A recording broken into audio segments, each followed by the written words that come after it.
Hello students, here is the poem The Duck and the Kangaroo. This poem is related funny poem.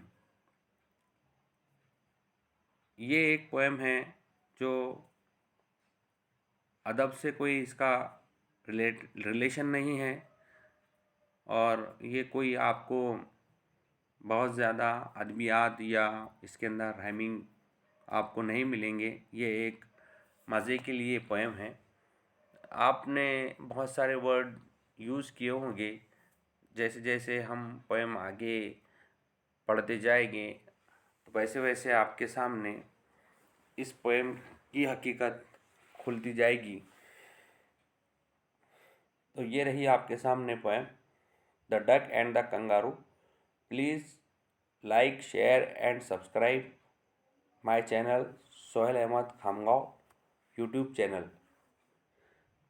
We are going to read my English book 6, page number 68.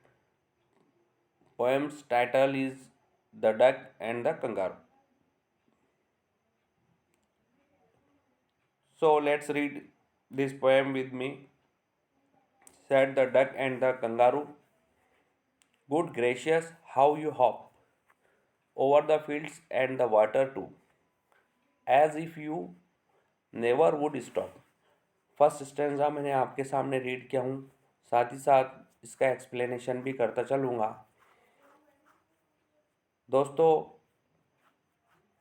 ये poem जो है बहुत मज़ाहिया है। इसके अंदर सबसे पहले duck kangaroo से कहता है या कहती है, good gracious how you hop, आप कितने छलांगे मारते हो, कितना अच्छा है, कितना आला है, कितना बेहतरीन है, और तुम ये कैसे कर लेते हो। ओवर द फील्ड्स, खेतों पर, एंड द वाटर टू, और पानी पर भी, as if you never would stop, जैसे आप कभी रुक नहीं सकते और रुकोगे भी नहीं।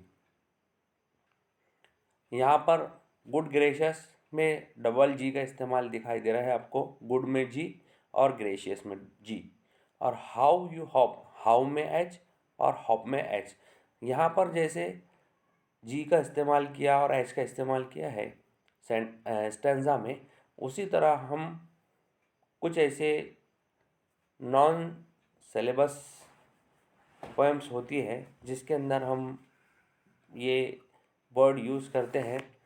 जैसे चाचा ने चाची को चांदी के चमचे से चटनी चटाई, तो इसी तरह ये वर्ड उसमें इस्तेमाल किया गया है।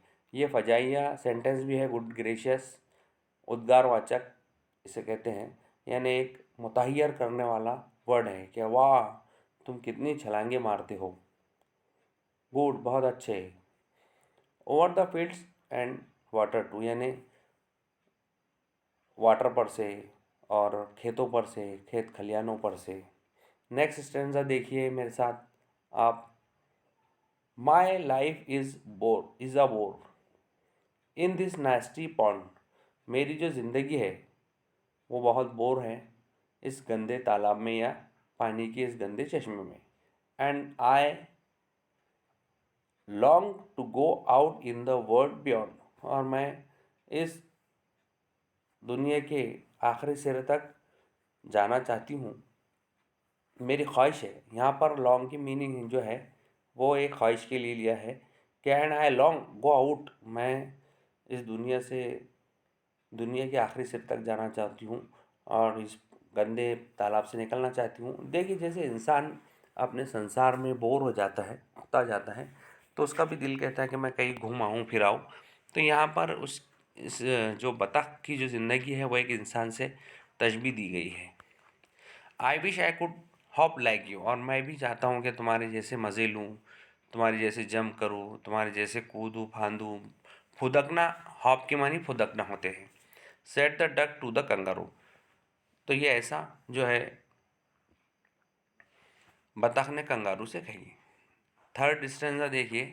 Set the kangaroo to the duck, अब कंगारू ने डक से कहा, this requires some little reflection, ये दोस्ती में उसने बतख को ना नहीं कहा, बल्कि उसने कहा कि इसके लिए, करने के लिए सिर्फ एक सोच, एक थिंकिंग होती है। रिफ्लेक्शन यहाँ पर सोच के लिए इस्तेमाल किया गया है। तो देखिए कि ये रिफ्लेक्शन होना चाहिए इंसान की ज़िंदगी में कुछ भी करने के लिए। तो तुम उसके सहारे, एक रिफ्लेक्शन के सहारे, एक सोच के सहारे तरक्की कर सकते हो, कोई काम को मुकम्मल अंजाम दे सकते हो। तो यहाँ पर ऐसे बताया गया है, perhaps on the whole it might bring me luck. और ये हो सकता है, ये तमाम जो, शायद इसके लिए किसी एक लक और किसी किस्मत की ज़रूरत है, और ये पूरा उसी पर डिपेंड करता है। यानी सब, जब इंसान का लक वगैरह भी कब जब चल जाता है, जब वो कोई एक सोच लेकर चलता है। And there seems but one objection, लेकिन ये तुम्हारा लक तो है ही, लेकिन इसके अंदर एक तुम्हें एक ऑब्जेक्शन या मुश्किल पेश आ सकती है, या रुकावट पेश आ सकती है। और वो ये रुकावट तुम्हें इस कामयाबी और इस तरक्की के बीच में रोक सकती है, रुकावट बन सकती है।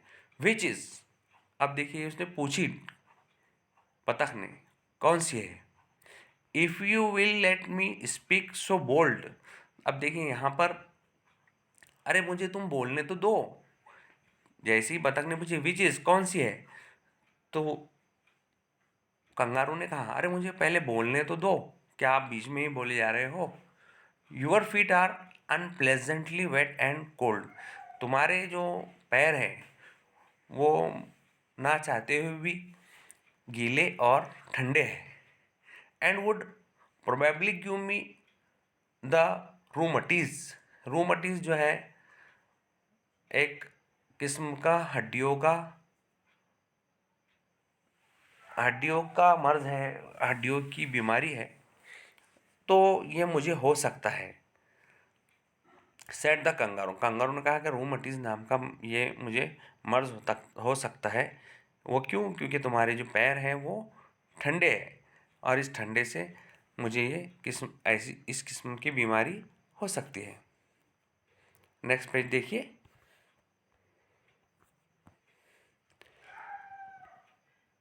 Set the duck as I sat on the rocks. अब डक ने कही कि ऐसे जैसे मैं पहाड़ पर बैठ सकती हूँ। I have thought over that completely. अब मैं सोचती हूँ इसके ऊपर मुकम्मल। And I bought four pairs of worsted socks. तो मैंने ख़रीदी हूँ बुने हुए सॉक्स के 4 जोड़े। Which fit my web feet neatly. अब देखिए यहाँ पर फिट और फीट, ये दोनों का इस्तेमाल किया गया है। तो फिट जो है वो मुनासिब बैठने को कहते हैं, फिक्स लगने को कहते हैं, और फीट जो है वो पैरों के लिए इस्तेमाल किया गया है कि मेरे पैर जो है वो नीटली हो जाएंगे और साफ है। विच फिट माई वेब। तो ये बताया है उसने। Set the kangaroo I am ready. तो फिर कंगारू ने भी कहा क्या ठीक है मैं तैयार हूँ। All in the moonlight pale. अब ये उसने सोचा क्या, पहले मून लाइट होने दो, मून की जो रोशनी है वो मध्यम होने दो, but the balance me well. और मुझे जो है एक अच्छे से मुझे बैलेंस करने दो। Dear duck sit steady. और ऐसे बैठो कि मैं सही से बैलेंस कर सकूं। प्यारे बतख, मुनासिब तरीके से बैठो। And quite at the end of my tail. और मेरी जो दुम है वहाँ पर बैठो, आखिर में, एंड पर, मेरे टेल के एंड पर। So away they went with a hope and a bound.